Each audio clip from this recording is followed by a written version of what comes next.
stand? 41. Numéro 41. Ouais. On avait hier ta collègue qui est venue nous parler un petit peu des activités nature proposées dans le Val-de-Loire. Toi aujourd'hui tu vas nous faire un focus un peu plus précis sur une spécialité, l'écotourisme en Touraine. Tu es guide professionnel dans cette belle région. Et je te laisse la souris, le micro et puis les écrans pour nous présenter un petit peu mieux justement l'écotourisme en Touraine. Avec Grégoire Paquet, s'il te plaît. Merci. Bon, alors bonjour à tous. Oh là là, il y a foule. Il reste encore quelques places. Il y a quelques places, ouais, devant là, j'ai vu là.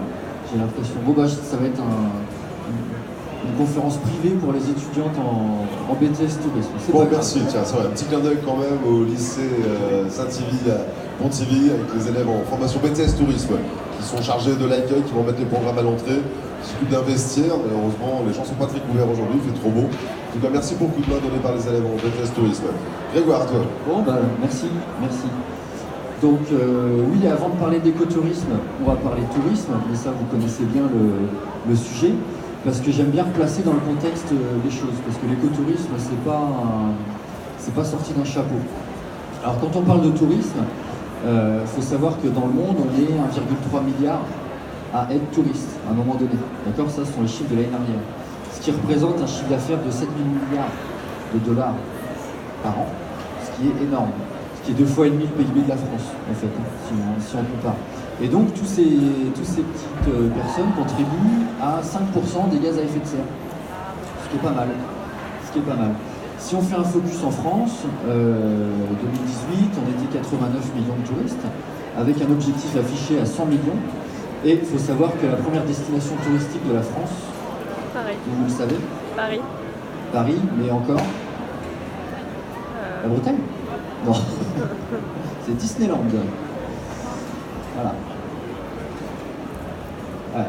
Et là, voilà. Donc là, il y a une petite carte, là, vous voyez. Et la Touraine, c'est là où il y a le cercle rouge. Donc on pourrait dire qu'il n'y a pas grand-chose, mais vous allez voir qu'il y a beaucoup de choses à faire. Si on descend un petit peu justement en Touraine, on n'a pas à rougir parce que on comptabilise en gros plus de 4 millions de nuitées à l'année.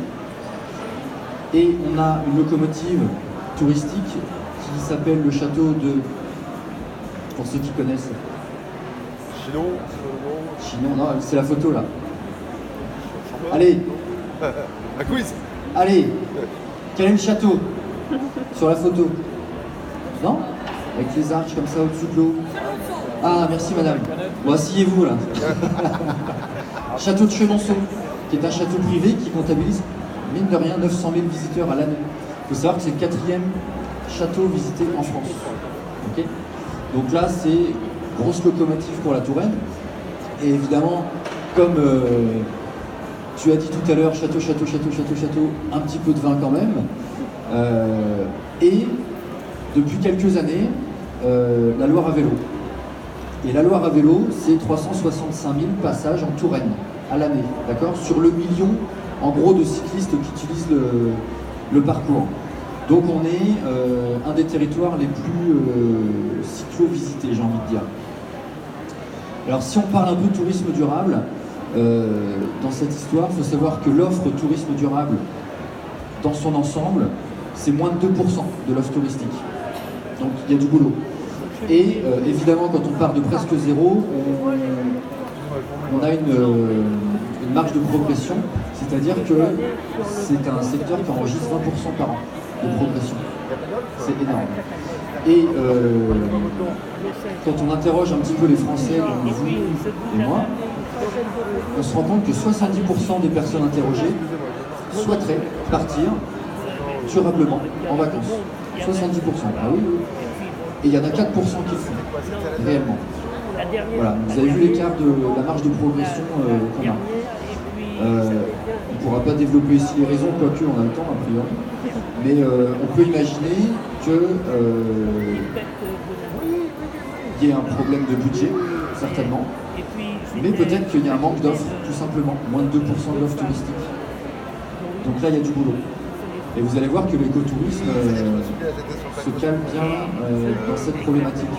Alors, une autre problématique aussi, c'est celle-là. On est inondé de termes, de mots, de choses tourisme durable, tourisme vert, équitable, solidaire, tourisme des natures, écotourisme, et j'en passe. Et finalement, on s'y perd un petit peu. Même pour nous, des fois, c'est un peu compliqué de savoir où se situe le curseur.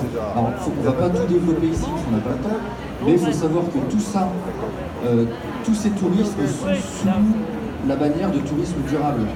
Et le tourisme durable, c'est déjà une petite niche dans le tourisme, et l'écotourisme, c'est une niche dans la niche. C'est tout petit.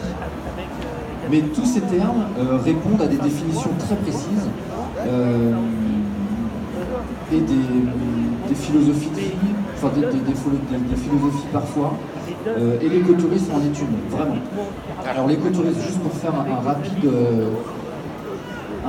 focus, c'est apparu fin des années 70, début des années 80, donc j'étais pas né. Et oui, vous non plus d'ailleurs, j'imagine. Vous, oui. Et à la base, c'est important parce que l'écotourisme en Touraine tel que je le pratique aujourd'hui s'inspire vraiment de cette philosophie. C'est un anti-modèle au départ, c'est-à-dire qu'il a été construit pour contrer le tourisme de masse des années 70 avec les premiers mouvements écologistes qui ont vu le jour. Et le but premier de l'écotourisme qui a vu le jour plutôt en Amérique du Sud avec des pays comme le Costa Rica, le Venezuela, etc., c'était vraiment la protection de la nature. Et en fait, les revenus générés par le tourisme servaient à financer des programmes de sauvegarde, de réinsertion, de protection en tout genre. Donc on est vraiment sur une démarche de protection de l'environnement avant tout. Et puis ensuite, chaque secteur, évidemment, chaque pays a pu développer sa forme d'écotourisme, même s'il existe une définition mondiale validée par l'OMT, mais chaque territoire a ses propres enjeux. Donc on ne peut pas faire de l'écotourisme en Val-de-Loire, imaginez bien, comme on le fait au Pérou ou en Amazonie. Chacun a ses contraintes. Alors en tout cas en Touraine, retenez trois choses, c'est que l'écotourisme c'est d'abord de l'éducation à l'environnement, d'abord. Et ça passe par le média humain. C'est hyper important, parce que éduquer à l'environnement avec une tablette ou un casque 3D, ça peut être un outil, mais c'est pas une fin en soi. Et le média humain, pour l'instant, on n'a pas encore su le remplacer. Tant mieux, pourvu que ça dure. Même s'ils sont en train de nous faire tout un tas de robots dans tous les sens, mais je pense qu'on gardera quand même un humain derrière ça. Donc ça, c'est un premier pilier qui est le plus important, avec un deuxième pilier qui est la valorisation du patrimoine culturel plutôt oublié, c'est-à-dire tout ce qui est petit patrimoine au-delà des châteaux, des grands châteaux, il y a d'autres choses. Et la valorisation des produits du terroir.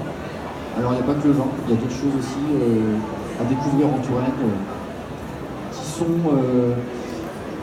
c'est des produits qui sont faits par des petits producteurs, qui ont une démarche, qui ont une vocation, enfin, qui sont vraiment inscrits dans une volonté de développer quelque chose de raisonnable, d'intelligent, de durable. Ça c'est important. Donc ces trois piliers en Touraine, moi je les décline sous trois formes, des excursions, des éco-séjours et un programme de formation. Là on est vraiment sur l'éducation à l'environnement pur et dur, avec la formation des personnes sur des sujets comme la botanique, la faune sauvage, etc. Bon, je vais aller vite, hein, parce que ceux qui veulent discuter, ils peuvent venir me voir stand 41 pour ceux qui écoutent. Mais en gros, vous retrouvez tout un programme d'excursion que je propose, alors je l'ai même bordé là, dans mon petit catalogue que vous retrouvez sur mon stand. J'ai pas eu le temps, j'étais pressé, j'étais en train de discuter avec les gens. Puis j'ai été appelé. Mais le catalogue est là, vous le trouvez sur mon stand. Évidemment, tout est disponible aussi sur le site internet valdeloirecotourisme.fr où il y a tout est référencé. Et des excursions, c'est... Vous venez en Touraine, c'est les gens qui avaient tout à l'heure. Vous venez en Touraine et vous cherchez à un moment donné une sortie à faire sur une demi-journée, une journée, et ben on peut faire sur mesure ce que vous voulez. Voilà. Donc on a tout sur le site et dans le catalogue. Bon là il y a quelques photos, alors vous voyez là on est sur les bords de Loire avec des gens, ça passe beaucoup par le sensoriel aussi, visite de village, balade à vélo, avec le château du C là-bas, qui est au bout, le château de la Belle au Bois dormant, ça c'est à 5 minutes de chez moi, c'est chouette. Et tu la connais la Belle au Bois dormant? Je la connais bien, ouais. Mais elle est pas très bavarde, hein, tu sais. C'est le château qui a inspiré Pérou, pour le compte. Il est venu en Touraine. Pour le compte de qui? on va pas y arriver. Pour le compte, tu sais, le compte bancaire. Et il s'est inspiré du château pour dessiner le château qu'on retrouve après dans Walt Disney. Ouais. On revient toujours à Disney. Toujours. Et ouais, toujours. Bon, là, c'est une petite balade à vélo à Chinon, sur les bords de Vienne, un petit apéritif plutôt convivial. Là. C'était une sortie justement à Tours avec l'office de tourisme. On avait fait ça, on avait terminé sur les bords de Loire. Il y a la version non conviviale de l'apéro? Ouais, c'est celle-là. Non, là, on a passé un bon moment. Vous voyez, ça, c'est des choses qui peuvent être faites.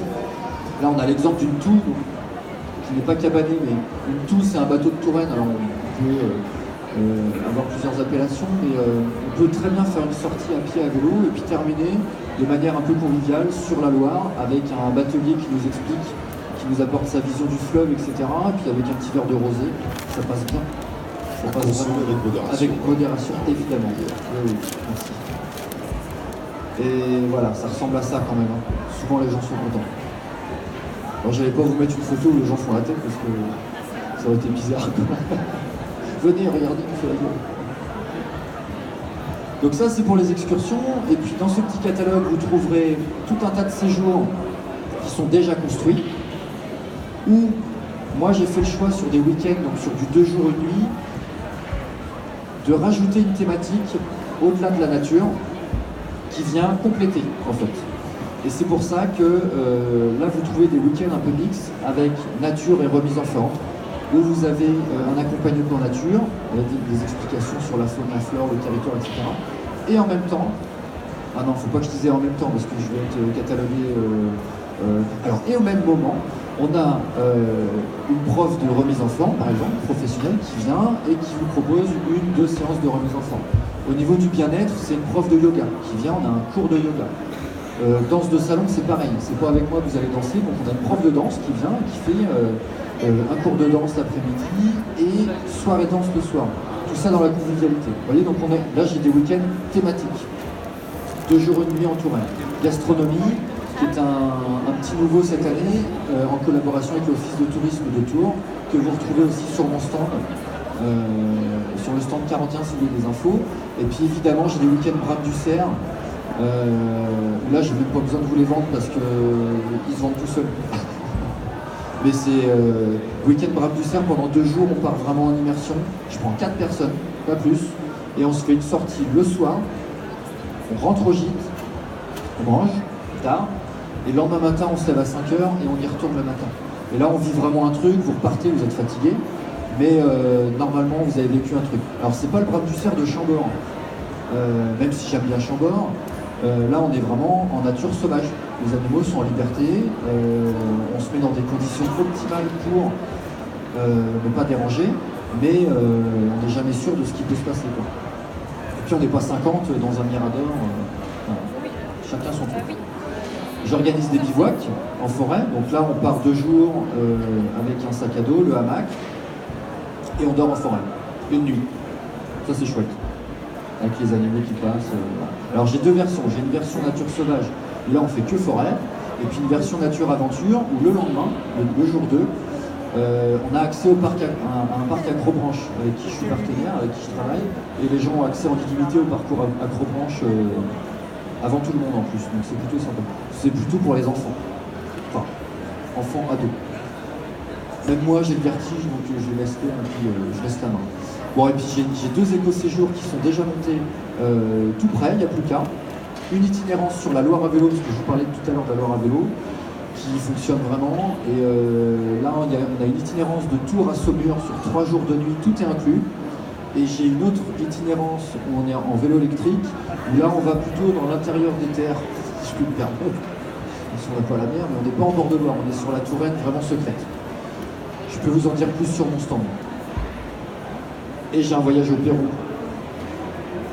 Qu'est-ce que ça a à faire le Pérou là-dedans? Qu'est-ce que ça a à faire le Pérou là-dedans? Ouais. T'as 5 minutes ou... Alors, Écotourisme Pérou, c'est une agence de voyage qui est au Pérou, qui a été montée il y a 10 ans par Camille, qui est une Française qui est expatriée au Pérou depuis 10 ans, qui s'est mariée avec un Péruvien, ils ont des enfants, etc. Et elle pratique l'écotourisme là-bas. Donc elle fait venir des gens, des Français surtout, et elle organise des voyages vraiment dans la démarche pure de l'écotourisme au Pérou. Et puis Camille me contacte il y a 6 mois. Elle dit, ah, Grégoire, on ne se connaît pas, mais j'ai vu ce que tu fais. C'est génial parce que c'est exactement ce que je fais. Dans la démarche, dans la philosophie, dans l'approche. Je dis oui, mais toi tu le fais au Pérou, c'est quand même pas pareil, quoi.